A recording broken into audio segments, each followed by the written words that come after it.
அவருடைய நாமத்தின் மேல் விசுவாசம் உள்ளவர்களாய் அவரை ஏற்றுக்கொண்டவர்கள் எத்தனை பேர்களோ அத்தனை பேர்களும் தேவனுடைய பிள்ளைகளாகும்படி அவர்களுக்கு அதிகாரம் கொடுத்தார். அவர்கள் இரத்தத்தினாலாவது மாம்ச சித்தத்தினாலாவது புருஷனுடைய சித்தத்தினாலாவது பிறவாமல் தேவனாலே பிறந்தவர்கள். அந்த வார்த்தை மாம்சமாகி கிருபையினாலும் சத்தியத்தினாலும் நிறைந்தவராய் நமக்குள்ளே வாசம் பண்ணினார்.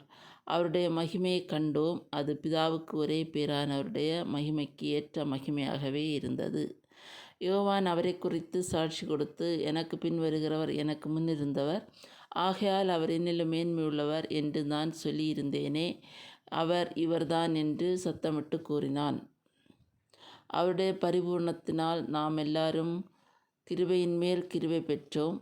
எப்படியெனில் நியாயப்பிரமாணம் மோசேயின் மூலமாய் கொடுக்கப்பட்டது, கிருபையும் சத்தியமும் இயேசு கிறிஸ்துவின் மூலமாய் உண்டாயின. தேவனை ஒருவனும் ஒரு காலும் கண்டதில்லை. பிதாவின் மடியில் இருக்கிற ஒரே பேரான குமாரனே அவரை வெளிப்படுத்தினார்.